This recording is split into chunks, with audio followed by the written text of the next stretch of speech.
encore désolée hein, pour la voix, je vous le dis tout de suite en préambule.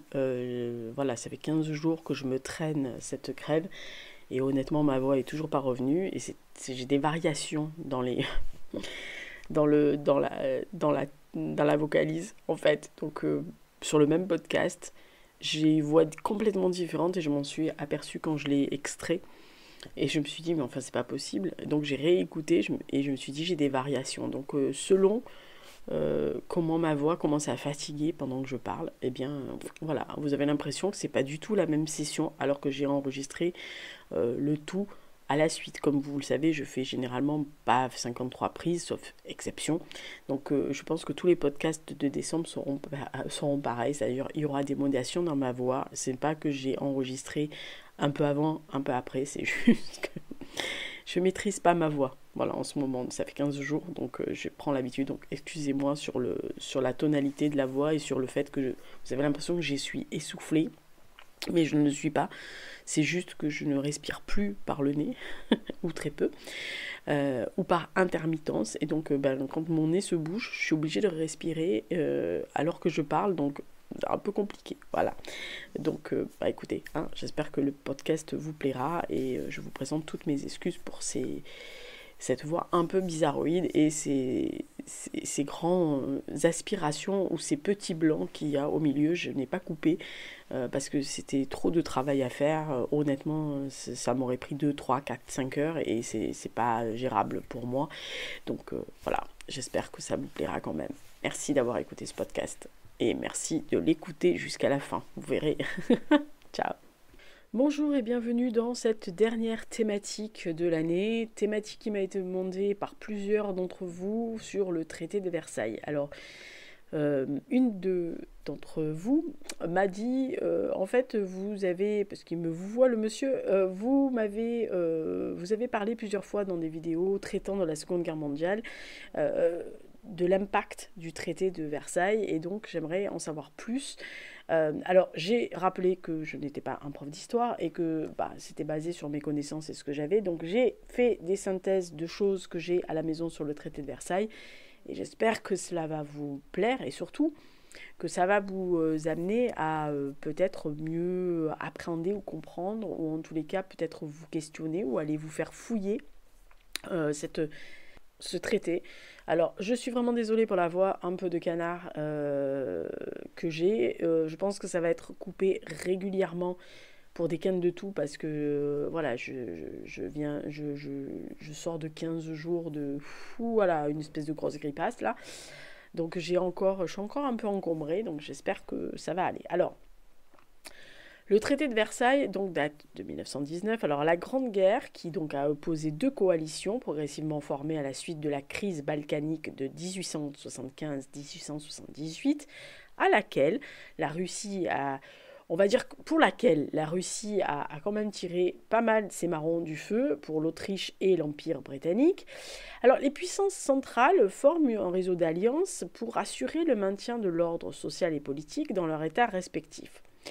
La duplice de 1879 ou la triplice de 1882, le rapprochement par exemple avec la Grande-Bretagne en 1887, sont explicitement dirigés contre la France et la Russie.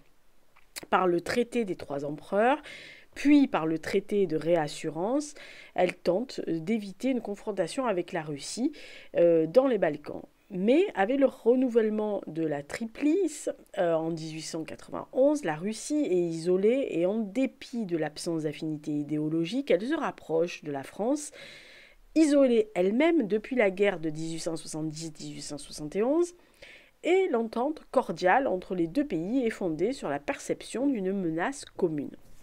Au début du XIXe siècle, l'Empire britannique sort de son splendide isolement et l'accord avec le Japon en 1902, puis l'entente cordiale avec la France et enfin l'arrangement avec la Russie en 1907 permet simplement de concilier les ambitions coloniales de chaque pays et pourtant en 1914, les quatre pays vont s'engager simultanément dans la guerre et s'accorder sur des objectifs précis, alors que l'Italie et la Roumanie rompent avec les puissances centrales et plus tard entrent en guerre aux côtés de l'entente.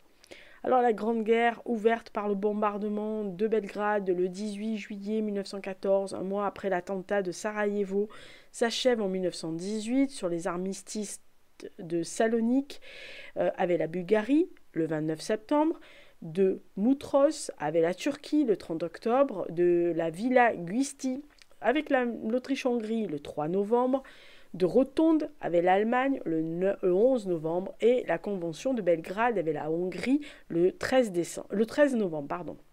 Les principaux traités de paix mettent fin à la guerre et donc ces principaux traités de paix sont le traité de Versailles, signé le 28 juin 1919 entre les puissances alliées et associées et l'Allemagne.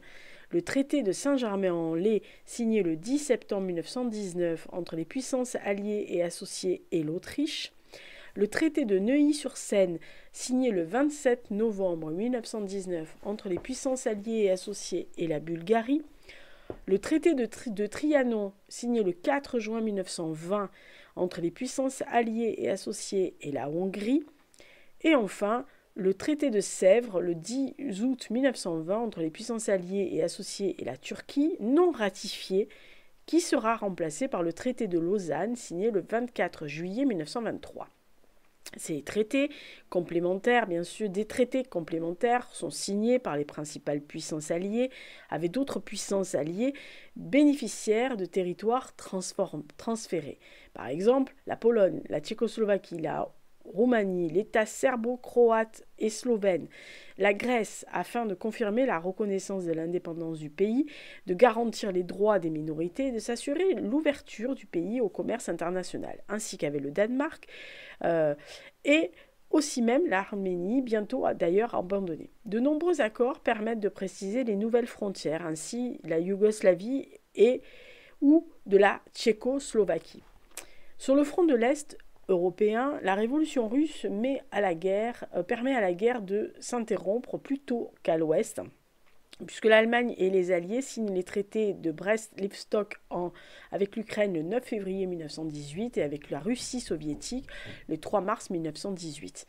Avec la Finlande, qui vient de se séparer de la Russie le 7 mars 1918, puis le traité de Bucarest avec la Roumanie, isolée, elle, le 7 mai 1918. Mais la guerre se poursuit en Russie, même avec des forces qui contestent le pouvoir soviétique, tandis que différents groupes nationaux proclament leur indépendance. La nouvelle République fédératrice des Soviets de Russie reconnaît ainsi l'indépendance de plusieurs nouveaux États et signe avec eux des traités de paix.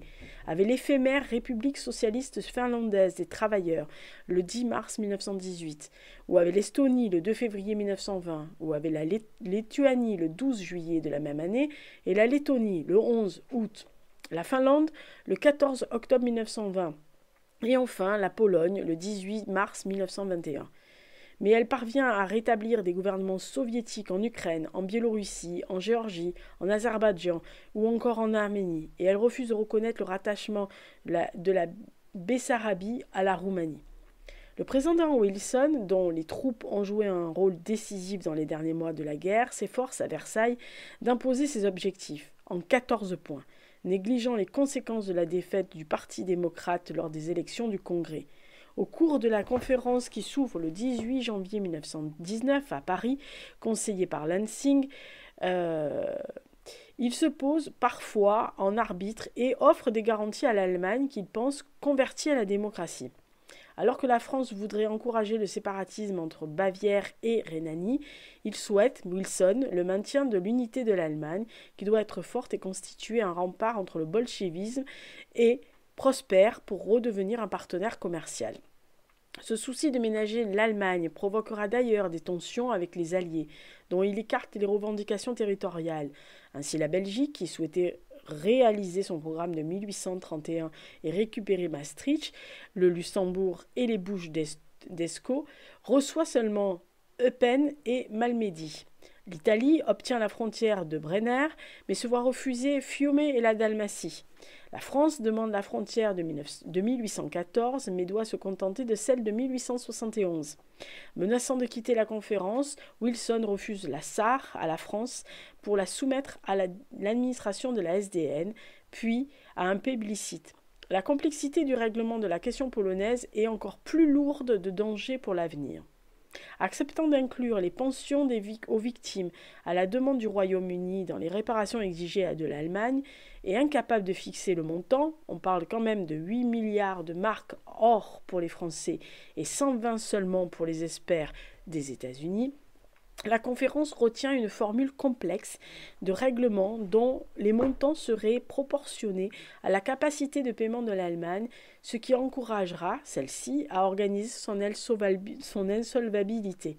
Enfin, la France exige des garanties militaires contre une nouvelle agression. Lloyd George et Wilson les refusent et proposent un pacte tripartite d'alliance que le Sénat des États-Unis n'examinera même pas et que le système de garantie collective fondé sur un pacte de la SDN repoussera. Finalement, ce règlement complexe, mais dépourvu de garantie réelle d'exécution, est devenu inapplicable lorsque les États-Unis en refusent la ratification et a marqué une simple pause dans la Grande Guerre de 30 ans qui ne s'est terminée que par la capitulation allemande, il faut le rappeler, en 1945. Le traité de paix a été accepté par l'Assemblée de Weimar le 9 juillet 1919.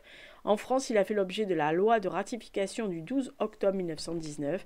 Il est formellement entré en vigueur le 10 janvier 1920 à 16h15. La Chine, bien que mentionnée parmi les parties contractantes, a refusé de signer le traité en raison de la cession au Japon des droits allemands sur le Shangtourg, dans les articles 156, 157, 158. En dépit du rôle joué par le président Wilson lors de la conférence, les États-Unis, bien qu'ils fussent mentionnés en tête de traité, qui leur ait attribué un certain rôle d'arbitre dans certaines négociations et circonstances, ne l'ont pas ratifié. Le Sénat hostile au système de garantie pourvu et à la Société des Nations, la SDN, a désavoué le président Wilson en refusant par 2 fois l'autorisation de ratification. Le 29 novembre 1919, 38 voix contre 53, et le 19 mars 1920, 49 voix contre 35. Ils signèrent quand même le 24 août 1921 un traité de paix séparé avec l'Autriche et le 25 août un traité avec l'Allemagne, par lequel ils se réservent les avantages économiques et financiers du traité de Versailles, mais refusent les garanties nécessaires au maintien de la paix imposées par le président Wilson. Ceci a été signé le 28 juin 1919. Les ratifications, lors du premier procès-verbal du dépôt des ratifications, a été dressé à Paris le 10 janvier 1920 par l'Allemagne, l'Empire britannique et la France, l'Italie, le Japon, la Belgique, la Bolivie, le Brésil, le Guatemala, le Pérou, la Pologne, le Siam, la Tchécoslovaquie et l'Uruguay. Ont déposé ensuite leurs instruments de ratification. Cuba, 8 mars 1920. La Grèce, le 30 mars 1920, Haïti, le 30 juin 1920, le Honduras, le 3 novembre 1920, le Libéria, le 30 juin 1920, le Nicaragua, le 3 novembre 1920, le Panama, le 25 novembre 1920, le Portugal, le 8 avril 1920, la Roumanie, le 14 septembre 1920.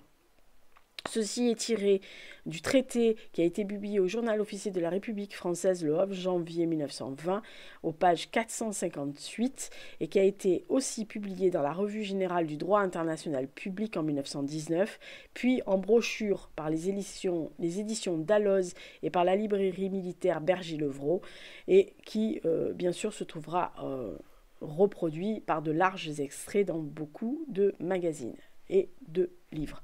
Alors le préambule, comme je vous le disais, il y a exactement 15 parties. Préambule. Ensuite, la première partie, c'est le pacte de la Société des Nations. Le deuxième partie, frontières de l'Allemagne.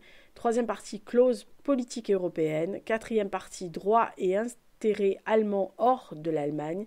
Cinquième partie, clause militaire et navale et aérienne. Sixième partie, prisonniers de guerre et sépulture. Septième partie, sanctions. Huitième partie, réparation. 9e partie, clause financière. 10e, clause économique. 11e, navigation aérienne. 12e, port, voie d'eau et voie ferrée. 13e, travail. 14e, garantie d'exécution. 15e, clause diverses. Et le protocole de sortie. Alors, Je vous invite à aller lire le texte si ça vous intéresse et d'aller voir le nom des présidents et des représentants de chaque pays que j'ai cités, évidemment. Alors, la Première Guerre mondiale fut le conflit le plus destructeur de l'histoire moderne, on dit bien moderne, avec plus de 10 millions de soldats tués. Ces lourdes pertes subies par tous les belligérants étaient dues en partie à l'apparition de nouvelles armes, comme la mitrailleuse ou le gaz de combat, ainsi qu'à l'échec des chefs militaires à adapter leur technique de guerre à une guerre de plus en plus mécanisée. La politique d'usure, notamment sur le front de l'Ouest, coûta la vie à des centaines de milliers de combattants. Pendant la guerre, aucun organisme officiel n'a tenu de statistiques précises sur les pertes civiles. Mais les chercheurs avancent maintenant que le conflit aurait tué directement ou indirectement jusqu'à 13 millions de personnes. En Europe et en Asie mineure, des millions de personnes furent arrachées à leurs foyers et déplacées. Les pertes matérielles et industrielles sont catastrophiques, notamment pour la France, la Belgique, la Pologne et la Serbie, où les combats furent les plus lourds.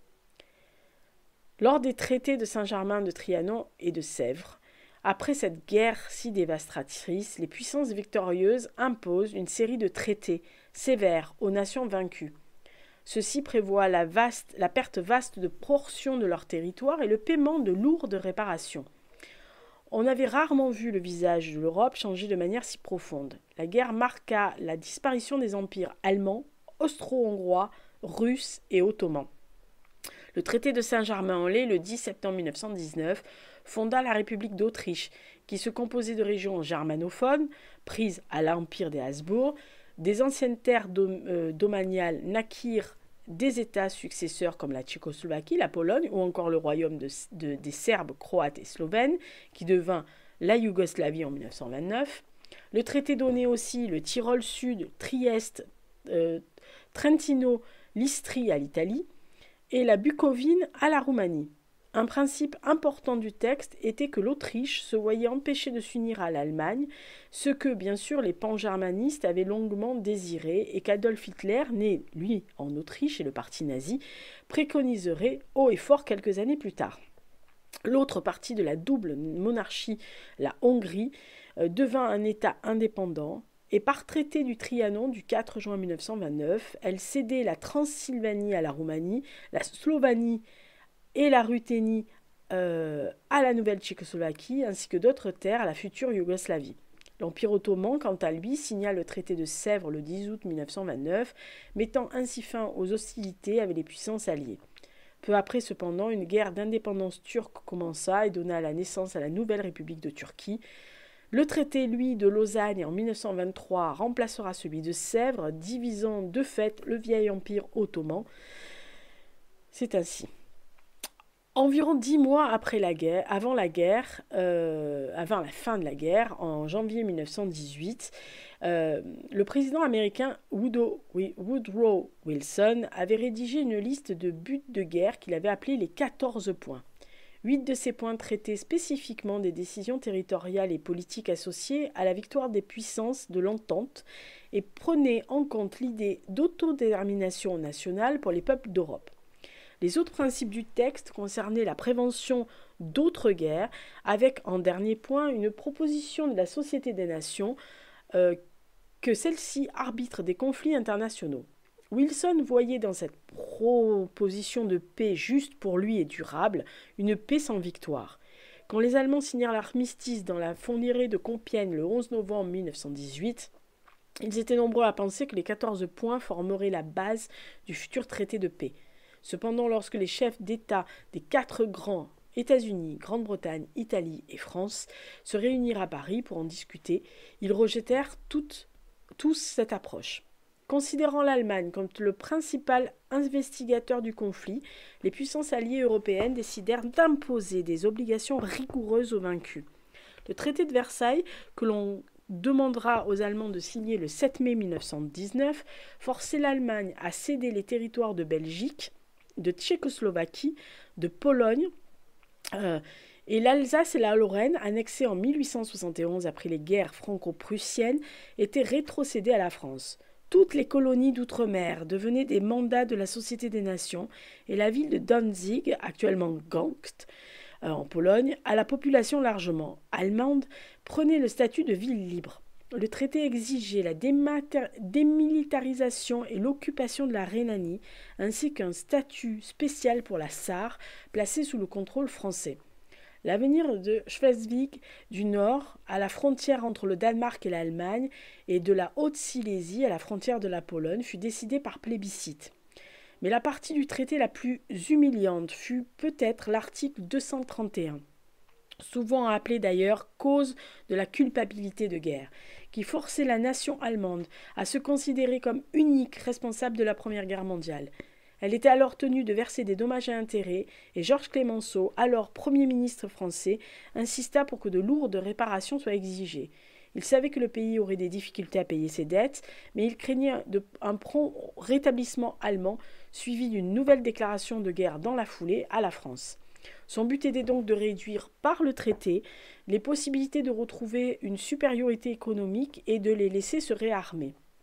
L'armée allemande fut limitée à 100 000 hommes et la conscription interdite. Dans la marine, les navires ne devaient pas dépasser 10 000 tonnes et le pays ne pouvait pas acquérir ou entretenir une flotte sous-marine. D'autre part, l'Allemagne n'était plus en mesure de posséder une aviation militaire. Et enfin, elle se voyait contrainte de traduire en justice le Kaiser et tout autre responsable pour avoir livré une guerre d'agression contre l'Europe. Les procès de Leipzig qui suivirent se déroulèrent sans le principal intéressé ni aucun autre dirigeant important et se conclurent essentiellement par des acquittements. Dans l'ensemble, il fut perçu comme une imposture, même en Allemagne. Pour le nouveau gouvernement démocratique allemand, le traité de Versailles n'était qu'une paix dictée, un diktat.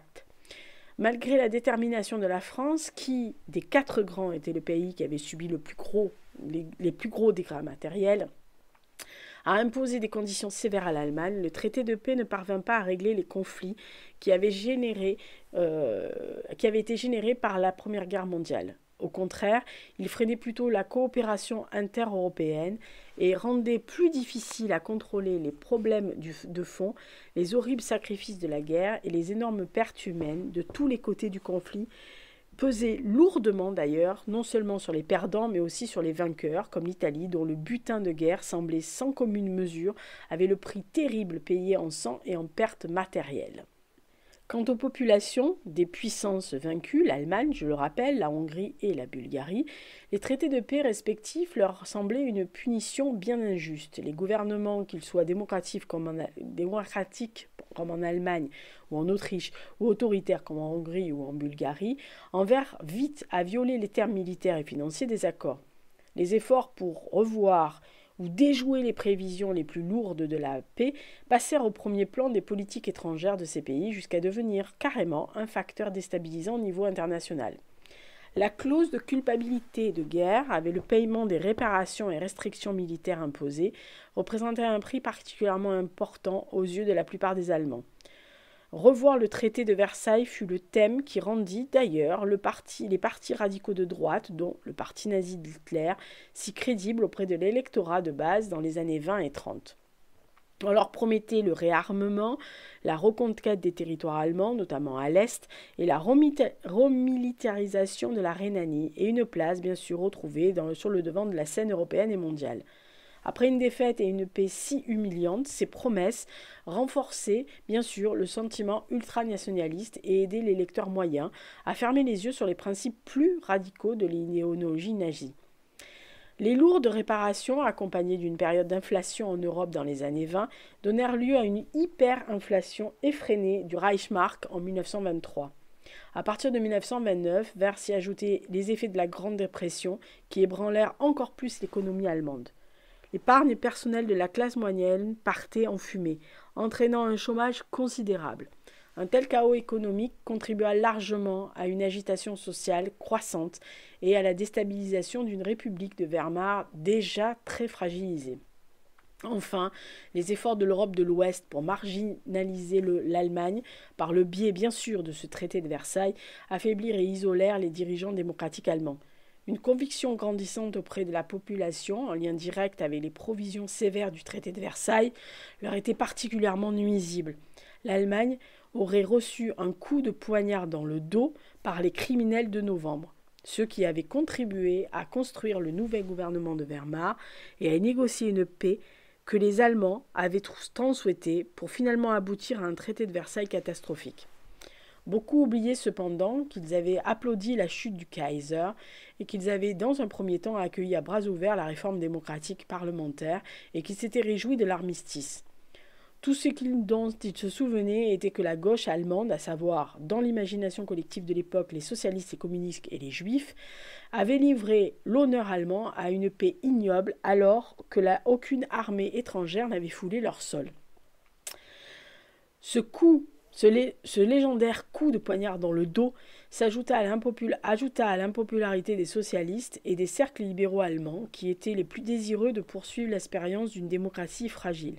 Les difficultés qu'imposait l'agitation sociale et économique au lendemain de la Première Guerre mondiale, auxquelles venaient s'ajouter les termes très pénibles de la paix et de la guerre, se conjurèrent pour ébranler les solutions démocratiques plus réalistes dans l'Allemagne de Wehrmacht.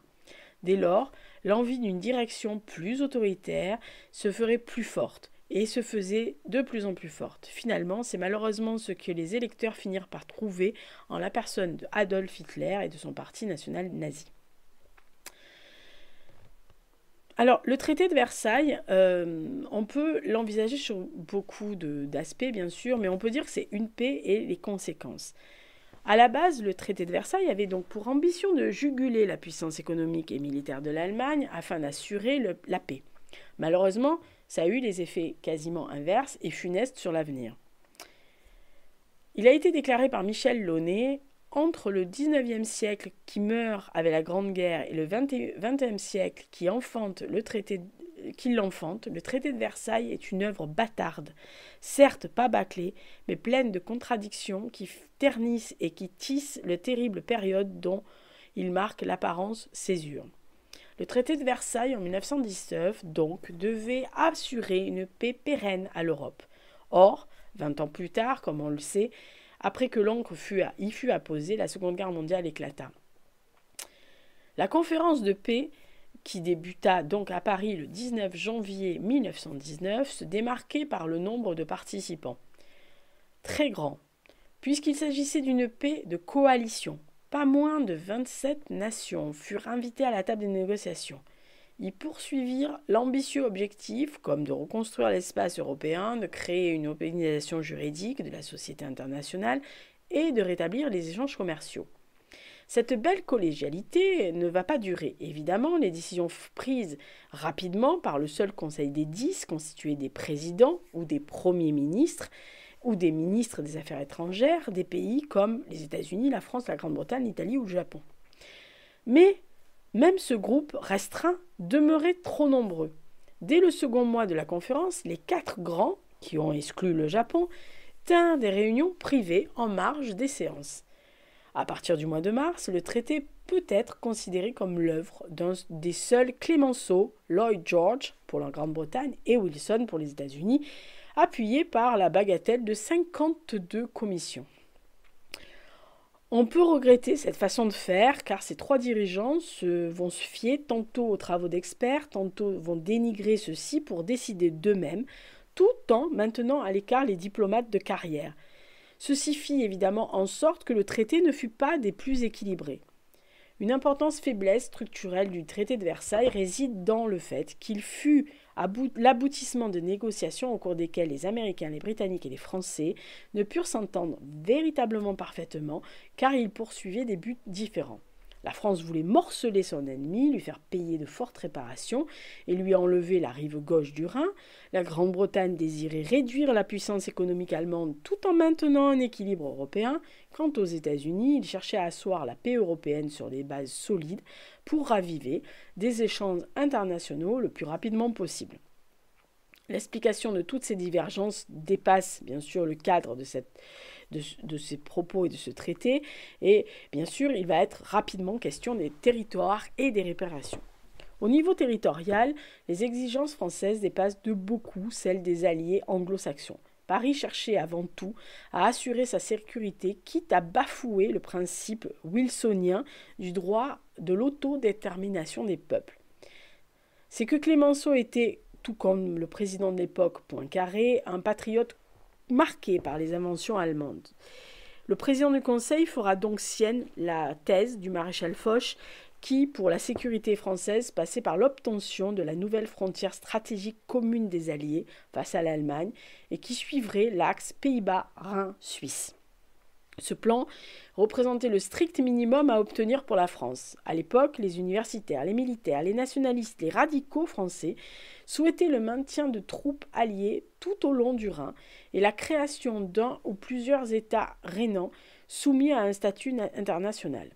Dans certains cercles de droite, on désirait même faire du traité une reprise de celui de Westphalie en 1648 afin de démembrer carrément l'Allemagne. Tout ceci allait à l'encontre des désirs de Washington et de Londres et Clémenceau chercha à recréer la frontière franco-allemande de 1814 qui donnerait à son pays le Landau et la Sarre. Évidemment, ses interlocuteurs le lui refusèrent, mais en contrepartie de l'abandon des desseins territoriaux de Français, ils vont accepter et recevoir des garanties d'assistance militaire si l'Allemagne venait à l'agresser sans provocation préalable. Paris accepta ce compromis, mais le 19 mars 1920, ces mêmes garanties furent rendues caduques car le Sénat américain rejeta par 6 voix de majorité le traité. À cause des désistements américains et anglais, dont les assurances étaient liées à la promesse américaine, le problème de la sécurité allait demeurer une préoccupation constante de la politique française. Ce souci allait être concomitant avec l'immuabilité, dans certains cercles de l'administration, de l'idée selon laquelle il serait bon de réactualiser, si possible, les stratégies liées à la sécurité nationale, abandonnées par Clémenceau. C'est cette idée d'améliorer le traité de Versailles qui allait influencer les décideurs français à faire le grand saut dans la Ruhr en 1923 et d'occuper militairement, en temps de paix, un territoire allemand. Cette ligne de conduite qui visait à l'affaiblissement perpétuel de l'Allemagne doit se comprendre à la lumière des destructions perpétrées sur le sol français au cours des 4 années précédentes. Bref, comme l'explique cet article que je suis en train de lire, les divergences d'opinion chez les vainqueurs quant aux conditions territoriales à imposer affaiblirent le traité, qui résulta de ces tractations, puisque un des signataires les plus importants, la France, n'y trouva pas son compte. Cette dernière tenta même d'en réviser le contenu à son avantage au cours des années 20. Je rappelle, comme je le citerai à la fin, mais je préfère quand même le reciter maintenant, c'est un article de Martin Détroit-Maison, qui est titulaire d'une maîtrise d'histoire et qui enseigne la discipline au Collège Saint-Louis, qui avait parlé des conséquences et de la paix du traité de Versailles lors d'un colloque et d'une mise en ligne d'un article en octobre 2019.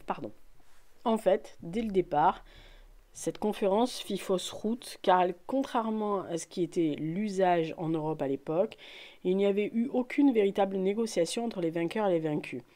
Ce n'est qu'après 5 mois d'entretien entre les alliés et associés, incidemment le 7 mai 1919, qui marquait le triste anniversaire du torpillage du Lusitania, que l'on daigna présenter le traité à la délégation allemande. Cela n'a donc jamais tenu compte, bien sûr, de cela. On donne ensuite 15 jours à Berlin pour présenter des observations et paradoxalement, on s'opposa à entamer toute négociation directe avec le Reich. Le tout traîna quelque peu en longueur et ce n'est que le 16 juin que l'on remit une nouvelle version du traité assortie d'un ultimatum de 3 jours, bientôt porté à 5, en vue de la signature rapide de celui-ci. Après quelques tergiversations, la délégation allemande signa dans cette même galerie des glaces qui avait vu naître le Deuxième Reich qui venait de disparaître, le traité de Versailles. Cet événement historique eut lieu le 28 juin 1919, 5 ans, jour pour jour, après l'attentat de Sarajevo. Que contenait donc ce traité ? La conférence de paix accoucha d'un traité qui, devant les insistances anglaises et surtout françaises, érigèrent de nombreuses entraves à la souveraineté allemande tout en imposant de lourdes charges financières. Pour la France, ces entraves devaient être maintenues ad vitam aeternam afin de permettre la reconstruction de ses départements dévastés et d'assurer sa sécurité.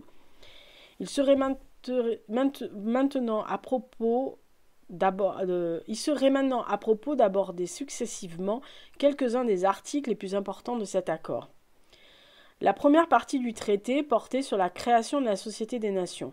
Cette organisation devait développer la coopération entre les pays et permettre d'entretenir au grand jour les relations internationales afin d'éviter la création d'alliances propres à embraser le monde et à la moindre déflagration.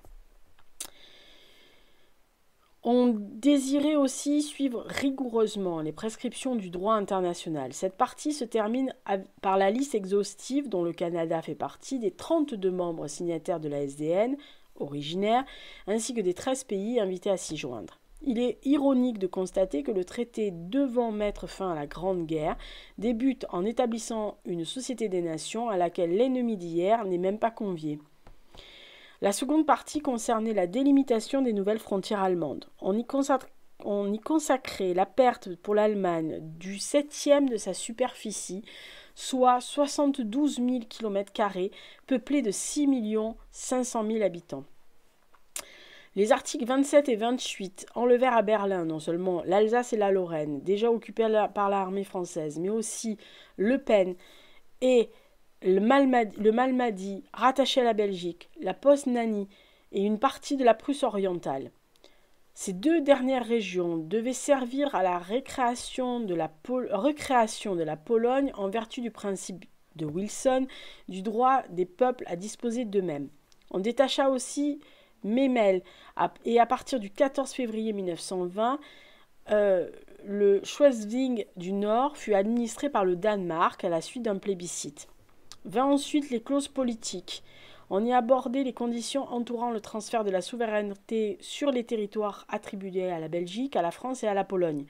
On proscrivait aux Allemands le maintien ou la construction de fortifications sur la rive gauche du Rhin et sur la rive droite à l'intérieur des premiers 50 km, et le rassemblement ou l'entretien de troupes dans la même zone.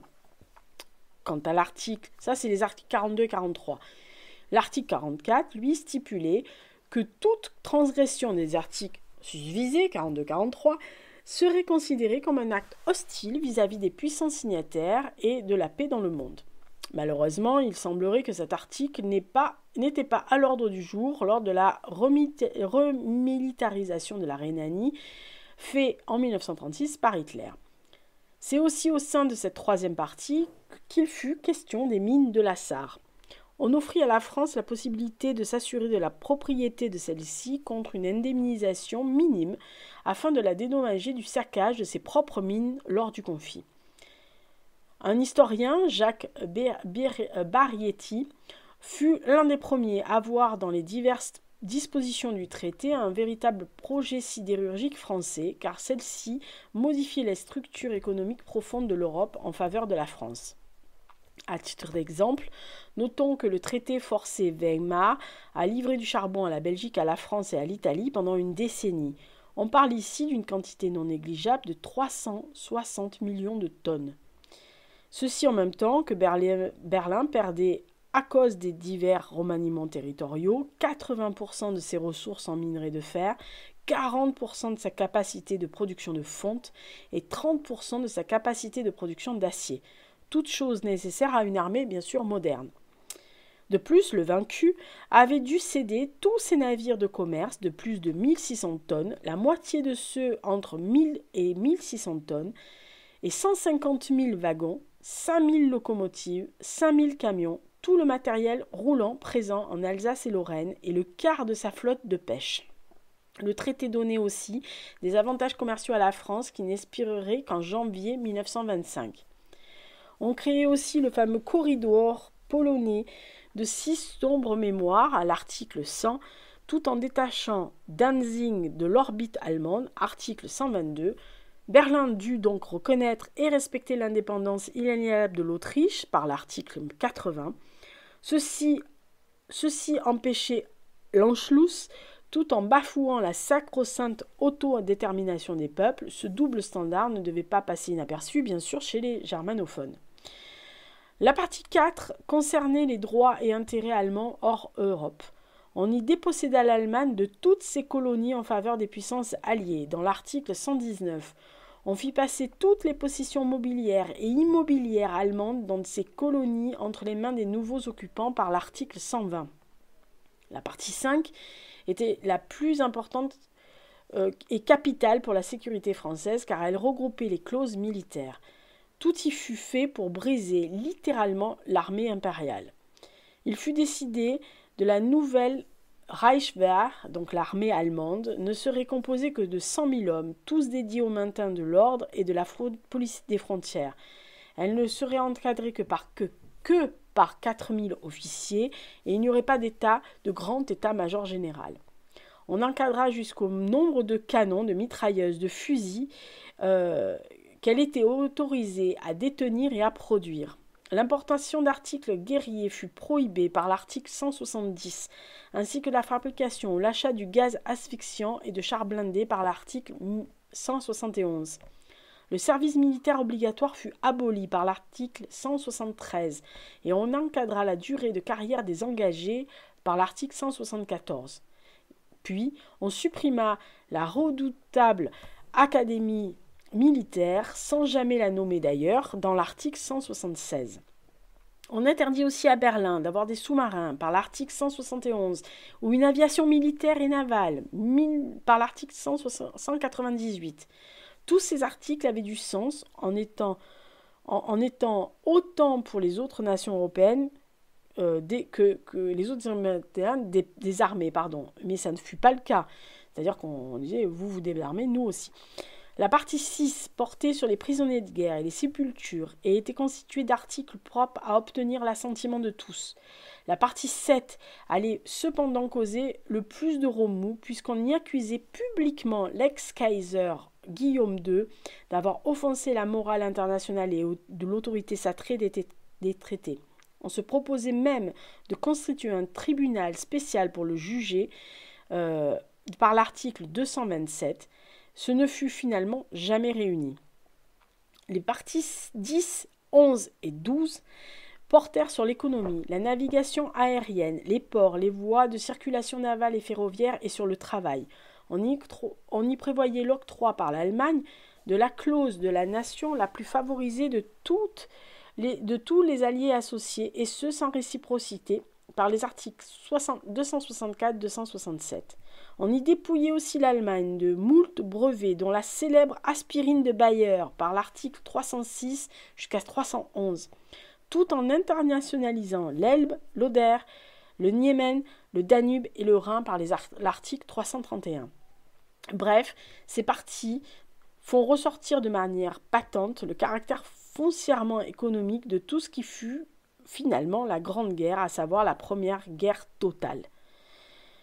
Nous abordons maintenant le sujet de la partie 8, celle concernant les réparations qui débute par le célèbre article 231. On cite « Les gouvernements alliés et associés déclarent et l'Allemagne reconnaît que l'Allemagne et ses alliés sont responsables pour les avoir causés de toutes les pertes et dommages subis par les gouvernements alliés et associés et leurs nationaux en conséquence de la guerre qui leur a été imposée par l'agression de l'Allemagne et de ses alliés. » Cet article, que l'on doit à Lord George, conscrivait donc la responsabilité de la déflagration de la Première Guerre mondiale à l'Allemagne et à ses alliés, et là est vraiment la pierre angulaire de la politique française visant l'obtention de réparations.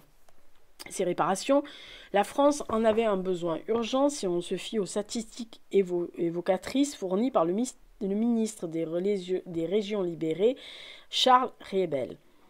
Dans son rapport, il affirma que la France avait à reconstruire 280 147 maisons, 4 084 établissements industriels, à réparer 422 736 maisons, 53 976 km de routes, 1112 km de voies navigables, en plus d'avoir à remettre en valeur 3 337 000 hectares de terres de culture. Les coûts reliés à cet nécessaire effort, en plus des pensions à verser, étaient estimés à 170 milliards de marks or. Pour les Français, l'entièreté de cette somme devait être déboursée par les investigateurs du désastre, d'où le célèbre Lyman-Perra, repris abondamment par le ministre des Finances de la France de l'époque, Louis-Lucien Clausque. Ce dernier inaugura même une politique de division du budget français en deux parties. Il scinda ainsi le budget de 1920 entre les dépenses ordinaires et les dépenses extraordinaires.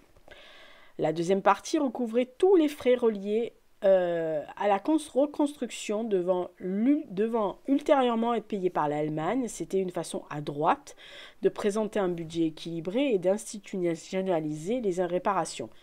La réticence et l'incapacité allemande à assurer le dédommagement intégral de tous les coûts réels ou supposés engendrés par la guerre se traduira en 1923 par une mesure coercitive comme l'occupation militaire de la Ruhr. Celle-ci a été elle-même une conséquence d'un grave problème généré par l'ordre versaillais. C'est que ce traité ne stipulait ni le montant ni le rythme des réparations qui devaient être payées, tout en organisant le grand emprunt de reconstruction. 3 raisons expliquent le silence des vainqueurs. Tout d'abord, le ministre Claus convainquit Clemenceau qu'aucun montant réaliste ne pourrait créer le haut peuple et qu'aucun gouvernement s'attelant à la tâche d'en fixer ne parviendrait à conserver le pouvoir. Ensuite, il y a eu la raison bien pratique que les chiffres avancés en mars 1919 par les 3 plus grandes délégations étaient bien trop éloignés pour qu'il y ait un accord, puisque les Américains proposaient 120 milliards de marques or, dont la moitié serait versée en marques papier, au cours du change donc, alors que les Français proposaient, eux, un montant oscillant entre 124 et 188 milliards de marques or. Finalement, ce blanc laissé dans le traité arrangé Paris, qui avait d'ores et déjà l'intention de lier les montants de réparation aux dettes de guerre contractées auprès des anglo-saxons. C'est alors que l'idée de John Foster Dule fut retenue, c'est-à-dire une commission de réparation qui allait être dévolue à la charge de fixer un montant et un rythme de paiement des réparations, et ce, au plus tard le 5 mai 1921.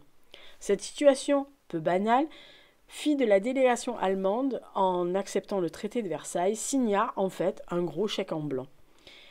Le traité de Versailles avait pour ambition de juguler la puissance économique et militaire de l'Allemagne afin d'assurer la paix. Malheureusement, il fut mal conçu et eut des effets plus que néfastes sur l'avenir.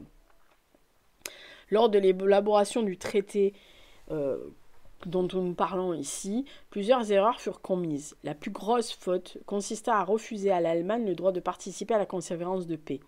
Dès lors, les vaincus considèrent avec raison que ce traité leur était imposé, c'était donc une paix de vainqueurs, un diktat. On peut également comprendre comment la grogne monta d'un cran lorsqu'on prit connaissance de l'article 231, et par ailleurs, tous les partis politiques de la République de Weimar demandèrent par la suite l'abrogation de celui-ci, qui reflétait pourtant le sentiment des peuples et des gouvernements alliés. Plus dramatique encore, pour le futur, Hitler fut dû une partie de sa popularité au fait qu'il se posait en adversaire résolu du diktat. La mise à l'écart donc de la délégation fut aussi concomitante d'une ambiance très éloignée de l'esprit de concorde. En effet, lorsque les dispositions du traité furent connues en Allemagne, la consternation fut totale. On refusa initialement de le signer. Scheidemann, qui avait proclamé la République quelques mois auparavant, affirma même « Une main qui signerait ce traité devrait dessécher ». Ce n'est que devant la menace d'être occupée militairement et sous l'effet du blocus que l'Allemagne obtempéra. Nous avons donc affaire à un diktat imposant une situation que des vaincus qui n'ont pas pu accepter et que malheureusement même les vainqueurs ont perçu comme insatisfaisante. Et c'est donc bien là que le bas blesse avec ce traité. Ce traité de coalition n'est que pleinement approuvé par personne. Les anglo-saxons le trouvent parfois trop dur, les Allemands le détestent, la plupart des Français le considèrent comme étant adéquat pour leur sécurité. Ceci allait faire en sorte que les Allemands, les Américains, les Britanniques et même les Français ne voulurent pas en défendre tous les points. Pire, tous voulurent rapidement réviser celui-ci, l'affaiblissant du même coup. Une autre erreur fut de repousser à plus tard la quantification des réparations. Ceci eut pour conséquence que les relations entre les anciens belligérants se corsèrent aussitôt dès qu'il était question de fixer un montant et de le faire accepter par l'Allemagne puis de s'en assurer le recouvrement. Entre la signature du traité et l'occupation de la Ruhr en 1923, pas moins de 24 conférences internationales furent tenues concernant cette question, démontrant de façon assez spectaculaire le caractère embryonnaire du traité et le climat d'insécurité et d'instabilité qu'il ne put combattre. Lorsque la commission de révision divulgua le montant des réparations, à savoir 32 milliards de marks or, les Allemands s'insurgèrent. Ce chiffre semblait énorme en raison de la situation économique de leur pays. Il représentait 2 ans et demi de revenu national d'avant-guerre. Or, la vie économique allemande en 1921 n'était plus celle de 1913. Perte sèche de débouchés, les colonies, perte de bonne partie du territoire national et donc d'une partie de leur richesse, amenuisement de l'ouverture sur plusieurs marchés européens, gouvernement grêlé de dettes, outillage industriel usé jusqu'à la moelle, apparition de nouvelles charges sociales auprès des victimes directes et indirectes de la Grande Guerre, a eu comme contribution à entamer les potentialités de remboursement à court terme. La somme fixée représentait une ponction annuelle de 14% de la production nationale, échelonnée sur 30 ans. Pour que l'Allemagne paye ses dettes envers les Alliés, il aurait fallu qu'elle réussisse à redevenir une puissance industrielle et commerciale en augmentant de 65% le volume de ses exportations. Elle serait ainsi rentrée en concurrence, bien sûr, avec ses créanciers, ce qu'une nation exsangue comme la France ne pouvait pas comprendre et ni souffrir.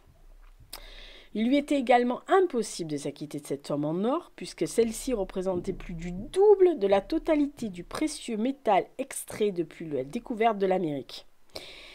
La seule façon réaliste pour l'Allemagne de solder sa dette aurait été de rembourser sous forme de biens et de services. C'est précisément ce qu'une France soucieuse de limiter la puissance industrielle de son voisin voulait éviter.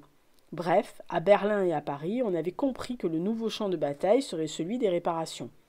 Une autre tare vient de ce traité était qu'il bafouait parfois, sciemment, les principes wilsoniens qu'il s'était censé imposer. Ce fut notamment le cas de la fameuse autodétermination des peuples, alors que l'on enferma plusieurs millions d'Allemands dans des nouvelles provinces de Pologne et de Tchécoslovaquie. L'impossibilité de faire l'Anschluss sans l'accord de la SDN en froissa beaucoup plus qu'on prévu, et à l'égard ce traité qui était un traité de paix, était un traité de paix de vainqueurs hypocrites, peu propice à obtenir l'adhésion enthousiaste des vaincus, si telle chose est véritablement possible. Les puissances victorieuses contraignirent ainsi l'Allemagne à adopter un modèle démocratique. Ceci fit malheureusement en sorte que la nouvelle République de Weimar allait être associée dans la psyché allemande à la défaite et à d'énormes problèmes qui allaient suivre par ailleurs. Devant l'instabilité des 1920 et 1930, période marquée par des tentatives de putsch, à droite comme à gauche, des meurtres politiques, on rappelle Luxembourg, Heisenberg, Rathenau, etc., et des crises économiques successives, l'hyperinflation de 23 et la crise de 29, la population se tourna vers les partis politiques non démocratiques et radicaux. Ces derniers promettaient des solutions simples aux problèmes, comme les piliers traditionnels de la République, que ce soit le SPD, Centrum, DDP, DVP, se trouvaient incapables de résoudre ces partis-là. Donc, le KPD, les communistes, et le NSDAP, donc le futur parti nazi, allaient en être les principaux bénéficiaires. Paradoxalement, ce traité qui visait l'amoindrissement de l'Allemagne améliorait sa situation stratégique. En l'entourant de petits pays tels que la Pologne, la Tchécoslovaquie, l'Autriche, on a permis à Berlin de constituer une véritable Mittel Europa. Au cours des années 30, en laissant passer ces pays sous l'ère d'influence allemande, ce dont Hitler allait profiter. À la lumière de ce texte, nous pouvons donc conclure que c'est peut-être Anatole France qui décrit le mieux ce que représenta l'ordre versaillais lorsqu'il affirma, et on cite, « La plus horrible des guerres a été suivie d'un traité qui ne fut pas un traité de paix, mais la prolongation de la guerre. » C'est bien ce que ce traité était, une poursuite de la guerre sous une autre forme. Ce dernier était également voué à l'échec, et ce pour deux raisons. Tout d'abord, il s'agissait d'une œuvre inachevée, comme on peut le constater en ce qui concerne l'importance du sujet de réparation. Et ensuite, ce traité de coalition ne satisfaisait personne, ce qui eut pour effet que nul ne le défendit et défendit tous ses articles.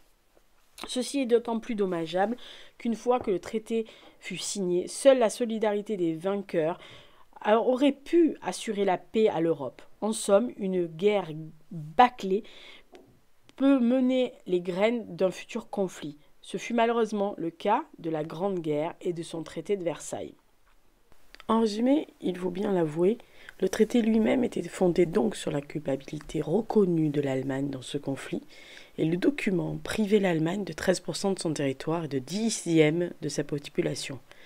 La Rhénanie occupée et démilitarisée, les colonies allemandes placées sous le gouvernement de la nouvelle Société des Nations, l'armée allemande réduite à 100 000 hommes et le pays a interdit de recruter des soldats. Évidemment, tout ceci n'avait que des mauvais côtés pour le peuple allemand. Le traité obligeait aussi l'Allemagne à s'acquitter d'une dette de 269 milliards de marks or, l'équivalent environ actuellement de 33 milliards d'euros. La conséquence du traité, évidemment, avait suscité un réel désir de paix. Le traité n'avait pas eu les effets escomptés. Furieux contre ce qu'ils considéraient comme un diktat sévère, les politiciens de droite allemands ont utilisé le traité comme un point de ralliement nationaliste. Les montants effarants des réparations estimées ont réduit la production industrielle du pays et d'autres forces ont poussé l'Allemagne à la surinflation dans les années 20, ce qui a contribué à déstabiliser complètement le système économique renforcé par l'instabilité économique de la Grande Dépression de 1929. En 2010, 90 ans après l'entrée en vigueur du traité de Versailles, l'Allemagne a finalement remboursé la dernière tranche de sa dette de guerre, bien qu'après la fin du second conflit mondial qu'elle avait provoqué. Aujourd'hui, le traité de Versailles reste un des meilleurs exemples dont, en matière de conflit, les meilleures intentions peuvent aussi avoir des terribles conséquences. Clémenceau avait déclaré, en juin 1919, « Ils ont laissé se pratiquer sur les prisonniers de guerre des barbaries devant lesquelles le peuple le plus incivilisé aurait reculé. » Il faut avouer que les trois grandes structures que sont la France, la Grande-Bretagne et les États-Unis avaient une tournure assez différente et une façon de voir assez différente. Alors les pertes territoriales, évidemment, sont les plus importantes pour l'Allemagne, mais le plus important, on va dire, qui a soulevé le plus de points, c'est aussi les forces armées. Priver l'Allemagne de son armée, lui imposer une réduction drastique a été très mal perçue. Il faut dire que les restrictions imposées aux forces allemandes ont particulièrement indigné le peuple. L'Allemagne avait une forte tradition militaire et les soldats étaient très respectés dans la société allemande. Cette fierté militaire était l'aboutissement de nombreux aspects de l'histoire de l'Allemagne. Les histoires de Charlemagne, l'empereur médiéval qui a pratiquement régné sur l'Europe au début du IXe siècle, l'héritage du Saint-Empire romain germanique, l'une des nations les plus puissantes de l'Europe au Moyen-Âge et au début des périodes modernes. Les guerres d'unification allemande qui se sont terminées en 1871, tout cela avait contribué à un énorme sentiment de fierté nationale dans les réalisations militaires. En effet, avant la Première Guerre mondiale, l'idée d'aller à la guerre était considérée comme excitante pour tous les Allemands, en particulier pour les jeunes soldats qui voulaient avoir une chance de se montrer dignes d'une place dans l'histoire, dans la grande histoire militaire de l'Allemagne. Après cela, il est difficile de comprendre, bien sûr, il est facile de comprendre, bien sûr, pourquoi les restrictions imposées à l'armée allemande ont suscité tant de ressentiment au sein du peuple allemand, et ce n'est même pas seulement gênant, c'était tout à fait humiliant pour eux. Il va sans dire que l'Allemagne détestait en conclusion le traité de Versailles, que les dirigeants et la population pensaient qu'ils étaient terriblement injustes et que l'Allemagne était punie pour des choses dont elle n'était même pas responsable. Le traité de Versailles sera d'ailleurs l'une des principales causes des soulèvements et de l'extrémisme en Allemagne. Par exemple, le Knapp-Push, qui était une mesure de rétorsion contre le traité, et Adolf Hitler a aussi utilisé l'injustice perçue du traité de Versailles dans sa propagande assez régulièrement. Le gouvernement allemand a officiellement révoqué son accord sur la clause de culpabilité de guerre en 1927 et a cessé de payer les réparations en 1933 lorsque Hitler est devenu chancelier. Les réparations, combinées à la perte des terres et de la population, ont été à l'origine de la crise de la surinflation, je rappelle, et de l'augmentation du chômage, et ont empêché l'économie allemande de se renforcer. Alors il est juste de dire que le traité de Versailles est loin d'avoir atteint son objectif de paix européenne durable, et en fait, dans plusieurs cas, il a fait carrément le contraire, il a créé de nombreux problèmes en Europe au cours des 20 années qui ont suivi. Le plan Downes, le plan Young, le pacte de Locarno sont évidemment aussi des événements qui ont découlé des effets du traité de Versailles, comme la surinflation, le chômage, etc. Il est également très probable que le traité de Versailles ait été un facteur clé dans la montée au pouvoir des nazis au cours des années 20 et au début des années 30.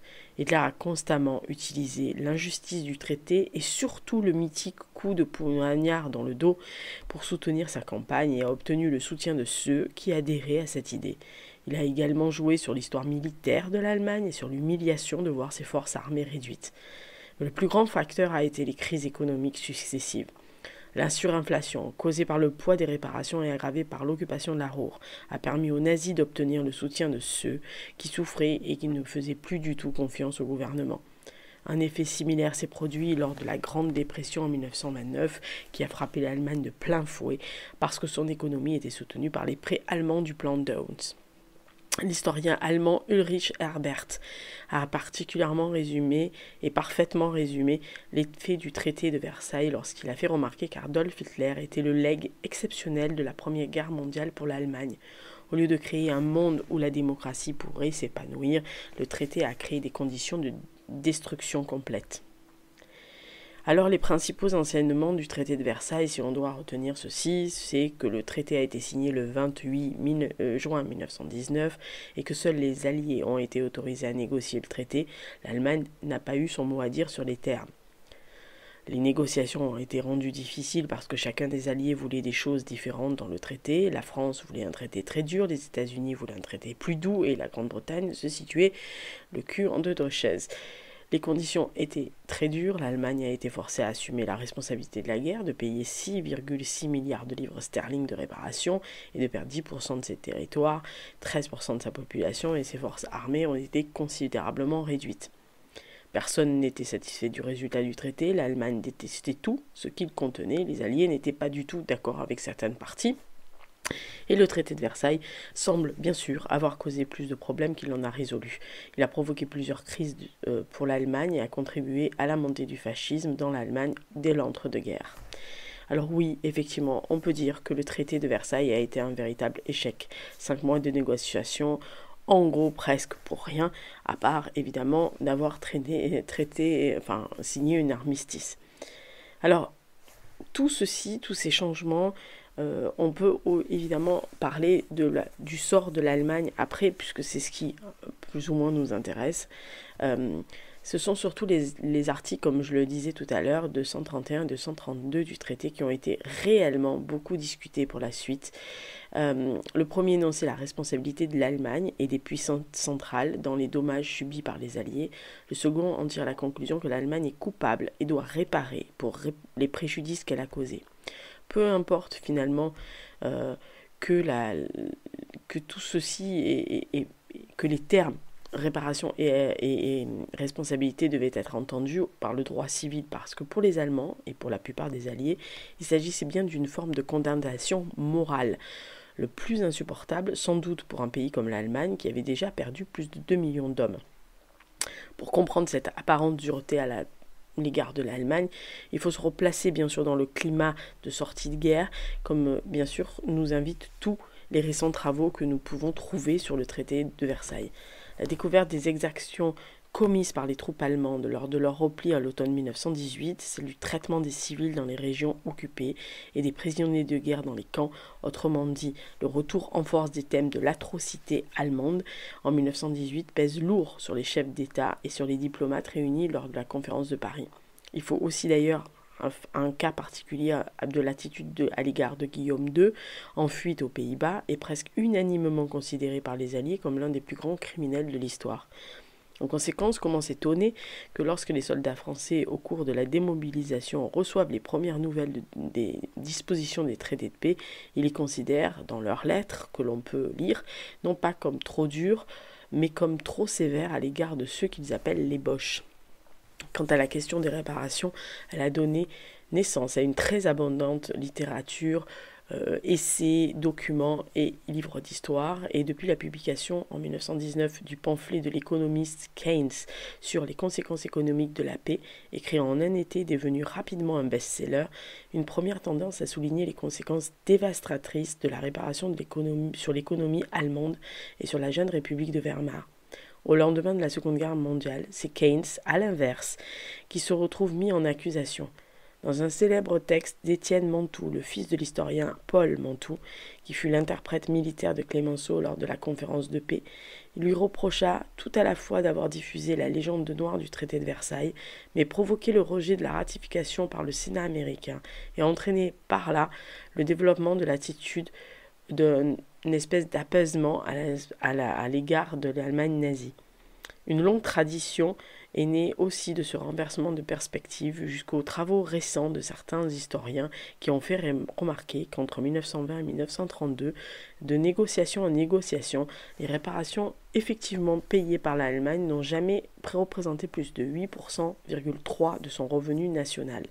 L'Allemagne avait-elle les moyens de payer? C'est certain. Keynes s'est-il laissé influencer par la propagande des banquiers allemands? C'est probable. Il n'en reste pas moins que la question des réparations a empoisonné les relations diplomatiques pendant toute l'entre-deux-guerres. Leur montant a fait l'objet de négociations sans fin dans une vingtaine de conférences successives et a alimenté bien sûr les passions nationalistes du peuple allemand. Alors, quelle est on va dire 100 ans après, quel est aussi l'impact sur le traité de Versailles? Eh bien, on va dire que la partie 13 du traité de Versailles est la seule toujours en vigueur. Il s'agit de la création de l'Organisation internationale du travail visant à améliorer les conditions sociales et matérielles des travailleurs. La conférence de paix a d'ailleurs été l'occasion d'innovations en la matière internationale qui contrastaient avec les congrès antérieurs. L'idée du droit des peuples à disposer d'eux-mêmes, même très imparfaitement réalisée en Europe, rompait avec la tradition de se partager entre souverains des territoires sans demander l'avis des peuples concernés. Les artisans de la paix de 1919 ont souhaité organiser des plébiscites dans des régions où la situation était complexe et les nationalités entremêlées. Quand les décideurs de Versailles ont tranché, ils ont également eu le souci de garantir les droits des minorités dans les pays qui en avaient, notamment dans les nouveaux États successeurs de l'Autriche-Hongrie. Ces nouveautés ont marqué un jalon dans l'histoire des relations internationales, même si le plus souvent elles ont été masquées par des mesures très hostiles pour les anciens vaincus. Il est vrai que les traités ont échoué à maintenir la paix, puisque 20 ans plus tard, une guerre mondiale, encore plus terrible et plus meurtrière que la précédente, a éclaté. Hitler a pris soin de détruire une à une les clauses du traité de Versailles lorsqu'il est arrivé au pouvoir. Sa haine va se poursuivre même au-delà de la fin des effets principaux du traité. Ainsi, l'original du traité de Versailles a été volé par les nazis en France en août 1940 et n'a jamais été retrouvé. Si vous voulez en savoir plus, voici les sources bibliographiques, sources, ouvrages, etc. que vous pouvez compulser et que j'ai pu lire pour certains. Alors vous avez bien sûr pas mal de documentation et de littérature en anglais, mais on va parler que des françaises.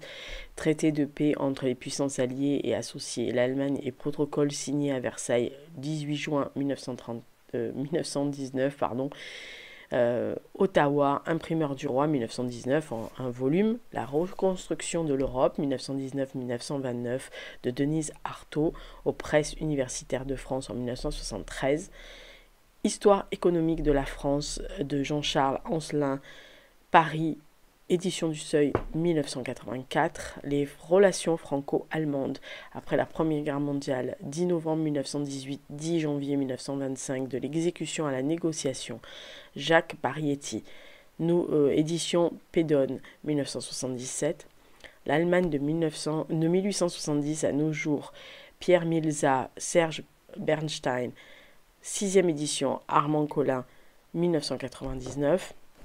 L'histoire de l'Allemagne, de la Germanie à nos jours, Henri Bogdan, édition Perrin 2003, Histoire politique de la Troisième République, Édouard Bonnefou, Presse Université de France 1959, L'Allemagne de Wehrmacht 1918-1933, Georges Castellan, Armand Collin 1972, L'Allemagne contemporaine 1815-1990, François-Georges Dreyfus, Presse Université de France 1991, Histoire économique et sociale de la France de 1850 à nos jours, Fabrice Grénard, Ellipse 2023, Poincaré, La France et la Ruhr, 1922-1924, Histoire d'une occupation, frère Stanislas Johnson, Presse Université de Strasbourg, 1998, Dossier inédit de la guerre de la Ruhr et de ses conséquences, Pierre Joly, La pensée universelle, 1974, Versailles, une paix bâclée, Michel Launay, édition complexe, Bruxelles, 1981, La politique extérieure de la France depuis 1870, Sylvie Monet, Armand Collin, 2000, La Troisième République, 1914-1940, Jacques Néré, Armand Collin, 1975, Les relations franco-allemandes, 1815-1875, Jacques Barietti, Raymond Poitevin, Armand Collin, 1977, Les crises du XXe siècle, de 1914 à 1929, Pierre Renouvin, Hachette, librairie Hachette, 1969, Le traité de Versailles, Pierre Rouvenin, Flammarion, 1969, L'histoire économique de la France entre les deux guerres, Alfred Sauvy, librairie Anthem Fayard, 1965. Ensuite, L'Allemagne de 1918 à 1945, Alfred Valls, Armand Collin, 1999. Et vous avez aussi la Première Guerre mondiale et l'ascension d'Hitler, Klaus Schabe, Histoire diplomatique, numéro 4, 1914, de la page 864 à la page 879. Et bien sûr, vous avez tout ce qui est articles dans les périodiques. Alors, Stanislas Jameson a fait dans Matériaux pour l'histoire de notre temps en 2012 et 2014 certains numéros sur les diplomates français et la paix au lendemain de la Grande Guerre. Gerd Kruschmech a aussi écrit dans Histoire, économie et société en 2004 La République de Weimar et le poids de la Grande Guerre. Brian Orland a écrit dans Raison politique numéro 45 de février 2012 La justice après la guerre pour une nouvelle convention de Genève appliquée post-bellum, donc post-guerre. Vous avez aussi Martin des Trois Maisons, que je citais tout à l'heure, qui a écrit à l'Université de Montréal en 2008 un fascicule qui s'appelle L'occupation de la Ruhr et le révisionnisme de l'ordre versaillais dans deux grands journaux français, 1920-1924. Et si vous avez vraiment envie de vous y plancher, n'hésitez pas à aller compulser tous ces documents. Il y a encore beaucoup plus de littérature sur ce traité de Versailles et sur l'entre-deux-guerres qui est véritablement fascinante. Et si vous voulez savoir, écoutez, ce qui s'est passé depuis 1945 jusqu'à maintenant, l'entre-deux-guerres va vous expliquer beaucoup de choses. J'espère que vous avez aimé ce dernier podcast thématique donc sur le traité de Versailles qui m'a été fortement demandé plusieurs fois. J'ai essayé de vous résumer au mieux. J'aurais pu très bien vous lire aussi les articles, mais ça aurait été très très long, donc je vous invite, il est en ligne, vous tapez journal officiel traité de Versailles, vous allez l'avoir en ligne, il est toujours accessible. Sous différentes formes, sous le format journal officiel comme sur le format un peu plus joli. Il y a des gens qui ont fait des très très beaux documents ou des surimpressions du traité. Je vous invite à aller voir le PDF parce que j'ai mis pas mal de documents d'impression, de photos, etc., de coupures de journaux aussi de l'époque qui vous montrera bien les arrivées de certains autres, et sur le site bien sûr de l'INA. Alors sur YouTube vous trouvez pas mal de trucs aussi, mais sur le site de l'INA vous allez pouvoir trouver des documents audio et on va dire, de muets, de films muets, qui vous montrent l'arrivée des protagonistes à Versailles, dans la grande salle, et qui en sortent. Voilà, donc c'est assez fascinant à voir. Et n'hésitez surtout pas à aller vous renseigner si ça vous intéresse. Donc merci d'avoir suivi ces thématiques tout au long de l'année 2024.